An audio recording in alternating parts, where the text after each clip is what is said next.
Bismillahirrahmanirrahim. Assalamualaikum warahmatullahi wabarakatuh. Waalaikumsalam warahmatullahi wabarakatuh. Selamat malam Pak Budi. Selamat malam Pak, selamat malam. Eh, Salam sehat selalu. Amin. Salam sehat untuk Bapak dan keluarga di sana juga. Ya, amin, Eh, amin. Ya, Bapak mohon maaf saya mengganggu istirahatnya di malam hari ini. Saya mau melakukan interview ataupun wawancara terkait eh, posisi jenengan yang sekarang menjadi kepala sekolah kami di SLB Bakti Pemuda Pabu ataupun eh, posisi jenengan sebagai kepala sekolah di SLB Dharma Putra Daha. Sesuai dengan bannernya, yaitu pengambilan keputusan berbasis nilai-nilai kebajikan sebagai pemimpin. Eh, saya akan bertanya beberapa hal terkait pengambilan keputusan yang Pak Budi sebagai kepala sekolah itu mengalami dilema etika ataupun bujukan moral. Mungkin dari sini Pak Budi bisa melakukan eh, sepatah dua kata untuk menyampaikan atau ya menyampaikan terkait pengalaman dilema etika atau bukan rujukan moral di lembaganya eh, Pak Budi memimpin. Monggo Pak Budi. ya, terima kasih atas pertanyaan Pak Nus.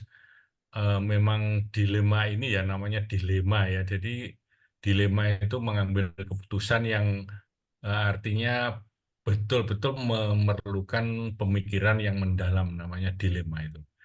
Nah, terkait dengan dilema ini, utamanya saya pegangan teguh pada nilai-nilai moral, nilai-nilai etik, kepantasan yang ada di dalam diri saya yang ditanamkan mulai sejak kecil, baik itu di keluarga maupun di lingkup sekolah dan lain sebagainya. Jadi sudah ditanamkan dalam diri saya ketika sekolah sehingga eh, dengan berdasarkan etika yang ada, etika kepantasan dan lain sebagainya itu, saya yakin punya keyakinan bahwa dengan etika tersebut akan bisa mengatasi permasalahan dilema seperti itu, Pak. Baik Bapak. Eh, Dilema seperti apa yang pernah Bapak alami dalam pengambilan keputusan di lembaganya Pak Budi? Mungkin bisa diceritakan Pak Budi. Ya, dilema, dilema biasanya ada eh, perubahan apa ya, perubahan paradigma ya, perubahan hal yang baru, sifatnya baru. Eh, Misalnya kadung sudah nyaman di zonanya itu mau berubah ke hal baru itu biasanya eh, ada semacam keengganan seperti itu. Sebenarnya kalau sudah berjalan pelan-pelan saben hari diikuti saben hari itu sebenarnya tidak lagi menjadi dilema sebenarnya. Ya, ya itulah saya kira eh, awal-awalnya seperti itu eh, karena hal yang menjadi biasanya terus ada perubahan itu harus perlu penyesuaian, perlu belajar dan itu terkadang ada semacam resistensi atau keengganan itu dari eh, guru-guru lah utamanya seperti itu. Mungkin, mungkin bisa lebih spesifik Pak Budi bisa menyampaikan eh, mungkin terkait apa momentum apa misalnya Pak Budi merasa dilema dalam pengambilan keputusan sekiranya eh, rekan di lembaganya jenengan itu enggan itu pada momen apa itu atau kegiatan belajar Contohnya mengajar begini, kah? nah begini Pak Pak Nurus. Contohnya begini, misalnya ketika guru-guru tersebut terbiasa dengan penerapan reward dan punishment. Nah, kalau kurikulum sebelumnya kan 2013 ada reward dan punishment. Nah, sedangkan di kurikulum Merdeka ini hal itu kan Dihindari. dihindari. Nah, dihindari. Nah, eh, kebiasaan-kebiasaan semacam itu untuk berubah paradigma ini kadang-kadang masih terbawa dengan suasana lama gitu loh. Nggih, Jadi nggih, nggih. kadang-kadang tetap melakukan hal itu padahal sudah mulai masuk ke kurikulum Merdeka, tapi terkadang masih terbawa suasana lama, masih menerapkan punishment seperti itu dilemanya seperti itu Jadi, contohnya. terkait hal tersebut, Pak Budi, pengambilan keputusan terkait kasus-kasus eh, tersebut, misalnya rekan di jenengan atau rekan yang jenengan pimpin itu merasa enggan untuk berubah dari paradigma lama ke paradigma baru. Eh, Langkah-langkah seperti apa yang Pak Budi ambil terkait hal tersebut? Kalau saya memberikan arahan ke teman-teman guru karena ini merupakan eh, kebijakan atau keputusan pemerintah yang harus kita jalankan, mau tidak mau kita harus menyesuaikan diri dengan kondisi yang ada. Kemudian permasalahan apa itu yang menjadi dilema itu kita carikan apa eh, akar masalahnya itu kenapa kok gitu kok karena kita sudah masuk ke era kurikulum merdeka kok masih terbawa itu apa itu eh, coba kita cari akar permasalahannya kemudian eh, pelan-pelan kita berikan arahan dan betul-betul kita arahkan ke masuk ke kurikulum merdeka yang seperti harapan pada kurikulum merdeka seperti itu biasanya saya lakukan. Oke, Pak Budi. Eh, Setelah jenengan melakukan pengambilan keputusan, apakah Pak Budi ada sesuatu atau ada pihak yang membantu atau mungkin Pak Budi melibatkan siapakah dalam pengambilan keputusan hal tersebut? Tentu hal tersebut kan tidak mudah, Pak Budi, ya, merubah paradigma lama ke paradigma baru. Adakah Pak Budi selaku kepala sekolah atau pemimpin pembelajaran di lembaga tersebut eh, apa hmm, berkolaborasi dengan siapakah dalam pengambilan keputusan tersebut, Pak? Baik. Dalam hal kalau anu apa kolaborasi kita kalau dalam hal kedinasan tentu saja apa yang menaungi kita yang di atas kita kan ada cabang dinas pendidikan kalau kedinasan kalau itu berkaitan dengan organisasi internal kita koordinasi dengan yayasan. Tapi kalau spesifik masalah kurikulum ini saya lebih banyak berkolaborasi atau berhubungan dengan fasilitator ataupun guru penggerak yang dalam hal ini memiliki pengetahuan yang update terbaru lebih baru ketimbang yang lain-lain. Jadi itu yang sering kami lakukan kolaborasinya. Kalau Oke, urusan oke. kedinasan, cabang dinas, organisan ke yayasan seperti itu. Oke. Sebelum apa pengambilan keputusan nih, Pak. Ini saya pertanyaannya tidak urut, Pak. Nggih. Eh, Boleh, ketik, enggak? ketika terjadi dilema tersebut, Pak. Tentu paradigma lama dan paradigma baru itu kan sesuatu yang tidak instan, ngoten nggih.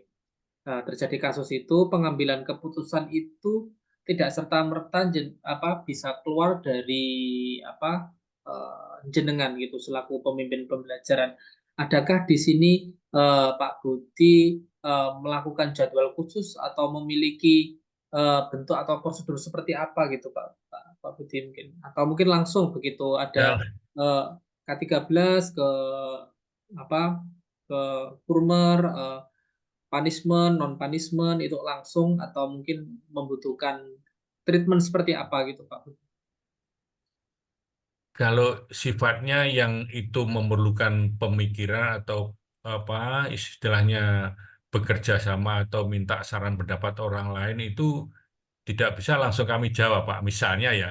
Tapi kalau sifatnya itu eh, tidak memerlukan apa kerjasama atau pembahasan lebih lanjut, ya langsung kami jawab sesegera mungkin. Tapi kalau sifatnya yang kompleks, artinya melibatkan dinas, melibatkan yayasan ataupun dewan guru itu hal-hal yang menjadi dilema itu kami jadwalkan setelah kita mendapatkan hasil dari akar masalah tadi, misalnya memerlukan hubungan dengan dinas, memerlukan hubungan dengan yayasan atau dewan guru ya itu nunggu dulu. Tapi kalau sifatnya yang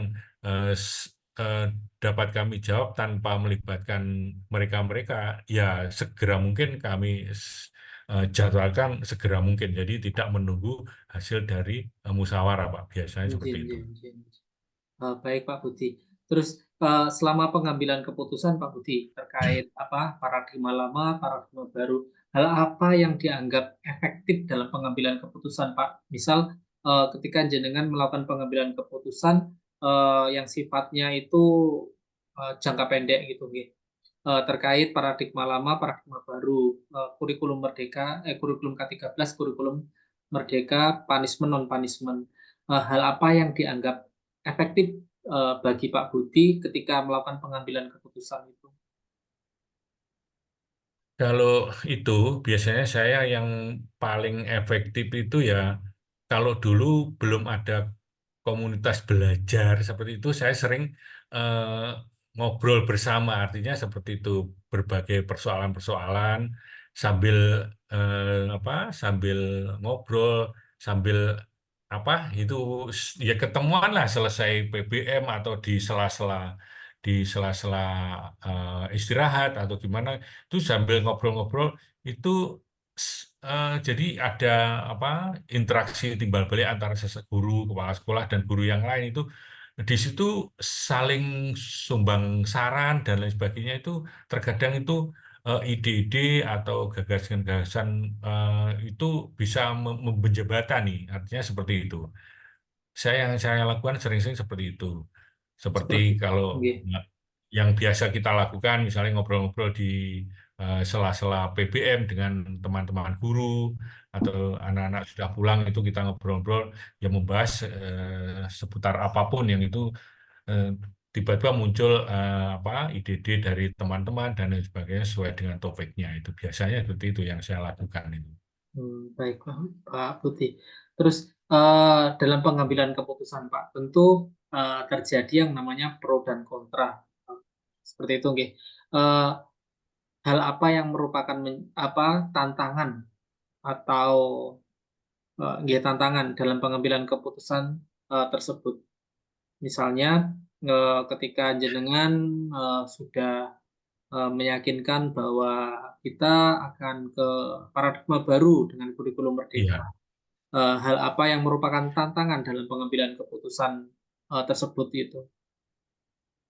Ya, tantangannya dalam merubah paradigma itu memang kadang-kadang apa ya tidak seperti apa tidak mengenakan kadang-kadang ya seperti itu tapi karena hal itu merupakan apa keharusan ya meskipun itu ibaratnya berat dilakukan tapi tetap saya lakukan karena itu merupakan keharusan dan itu saya punya keyakinan lah bahwa hal-hal yang sifatnya itu menjadi kebijakan dan sekiranya itu baik eh, itu tetap saya lakukan meskipun kadang-kadang ada apa semacam hal-hal yang tidak biasa dia terima kadang memang orang-orang banyak seperti itu tapi karena ini ada hal-hal yang harus kita laksanakan ya tetap kita jalankan meskipun istilahnya dalam pengobatan misalnya itu meskipun pahit tetap kita lakukan itu loh Pak mesti Nggih, seperti itu. nggih, nggih. Nggih. Selain tantangan Pak, tadi kan sudah disampaikan terkait teman-teman yang paradigmanya masih lama itu enggan gitu, nggih. Enggan gitu. Iya. Terus sekarang faktor apa yang mempermudah atau membantu jenengan ketika melakukan pengambilan keputusan ini kan jelas eh, ketika jenengan melakukan pengambilan keputusan ini kan serta-merta tidak karena apa namanya surat edaran dinas atau oh ini harus berpindah ke paradigma baru. Pada waktu itu kan masih ada jeda untuk memilih antara paradigma lama, paradigma baru, siap ataupun tidak siap. Nah, ketika hal tersebut disampaikan kepada rekan di lembaga, itu kan terjadi pro dan kontra. Terjadi pro dan kontra. Hal faktor-faktor apa yang mempermudah jenengan ketika jenengan itu melakukan pada waktu itu langsung bahwa diterima. apa namanya keputusannya itu eh, faktor-faktor apa yang mempermudah jenengan atau membantu jenengan dalam pengambilan keputusan tersebut, Pak Budi? Ya, untuk terkait dengan hal itu, saya memang dari awal sudah menjelaskan bahwa memang sebagai apa seorang guru dituntut guru bersabar, mampu mengelola emosi dan lain sebagainya itu. Sehingga em, dalam mengelola dan menyadari emosinya tersebut memerlukan dampingan yang terus-menerus dalam mengambil keputusan tersebut, sehingga merasa dibersamai lah istilahnya, guru tersebut merasa dibersamai, sehingga eh, dengan pendekatan yang kita lakukan ini merasa ada perhatian terhadap eh, keputusan, meskipun sekiranya kurang bisa diterima atau kurang enak lah sifatnya, tapi dengan membersamainya, berbicara berbicara dari hati ke hati, kemudian memberikan motivasi. Memang tugas sebagai guru ya seperti ini. eh, Ya itu saya kira itu saya lakukan itu eh, suasana nyaman tuh Pak, yang penting suasana nyaman. Jadi saya yakin, punya keyakinan dengan menanamkan nilai-nilai kesabaran ini, eh, guru akan apa eh, semakin terlihat dalam menjadi pemimpin pembelajaran lah istilahnya, seperti itu Nggih, nggih, saya nggih. kira. Jadi Pak, yang dilakukan Pak Budi adalah mensupervisi seperti itu, nggih. Ya semacam itu, mensupervisi pendekatan lah ya, seperti itu. Nggih, nggih, nggih. Baik Pak Budi. Dari sekian apa wawancara yang telah saya sampaikan tadi Pak, eh, dan respon dari Pak Budi terkait apa yang saya tanyakan, eh, pembelajaran apa yang dapat Pak Budi petik dari pengalaman Anda, pengalaman Pak Budi ketika melakukan pengambilan keputusan yang bersifat dilematik seperti ini, Pak Budi? Pembelajaran apa yang dapat jenengan petik dari pengalaman jenengan mengambil keputusan yang dilematik seperti ini? Nah, pengalaman dilematik yang saya ambil itu gini, misalnya hal-hal yang tidak mengenakan memang memang terkadang memang ada terjadi. Saya jadi ingat bahwa eh, seperti apapun kebijakan itu, dilema itu tidak mengenakan, asal apa jenis kita menjadi meneladani, memberikan Nggih, contoh, menjadi kemudian tol. memberikan dorongan dan memberikan motivasi di di antara guru-guru tersebut. Saya punya keyakinan eh, guru tersebut akan menjadi lebih baik, Pak. Saya kira seperti itu. Seperti itu nggih Pak Budi Jadi, nggih. keteladanan ya, terus kemudian motivasi, dorongan itu, contoh-contoh yang baik dan lain sebagainya itu eh, menjadikan saya punya keyakinan dan itu akan berjalan lah seperti itu. Nggih. Nggih, Pak Budi. Sepertinya apa yang saya sampaikan, apa yang saya ingin ketahui dari Pak Budi selaku pemimpin pembelajaran, pemimpin di lembaga yang pernah mengalami keputusan yang dilematik di lembaganya sampun selesai, Pak. Niki hal-hal yang bisa saya simpulkan terkait pembelajaran pengambilan keputusan yang saya dengar langsung dari jenengan adalah yang pertama adalah keputusan tersebut memang harus diambil dengan mempertimbangkan banyak hal. Keputusan tersebut Ya, ketika mengalami pro dan kontra, maka kita perlu mendampingi rekan tersebut agar menjadi lebih baik seperti itu. Itu sebagian kecil yang bisa saya simpulkan. Tentu ya, dari rekaman ini saya akan belajar banyak terkait pengambilan keputusan dari Pak Budi selaku kepala sekolah di dua lembaga eh, yang sekarang ini Pak Budi pegang. Saya mengucapkan terima kasih kepada Pak Budi yang malam-malam saya ganggu waktunya tidak untuk apa-apa. diwawancara. Santai saja, dan tidak ada acara ini hari ini, tidak ada acara, Oke, santai-santai. oke. Eh, Eh, Setelah ini saya akan membuat laporan terkait wawancara saya dan nanti saya akan laporkan kepada Pak Budi sebagai tanggung jawab moral saya bahwa rekaman ya. ini dan laporan ini saya tulis secara ilmiah. Semoga Ya. laporannya bisa saya tulis sesegera mungkin. Saya ucapkan terima kasih kembali, Pak. Saya mohon maaf mengganggu waktunya. Sama-sama selamat berjuang, Pak Nunus. Semoga sukses dan lancar. Ya, Amin, amin. Semoga Pak Budi dan keluarga diberikan keberkahan, kebarokan, amin. Terima kasih. Ya, panjang umur, sehat selalu. Niki amin. saya Amin. Terima kasih. recordingnya saya hentikan dulu. Oke, oke.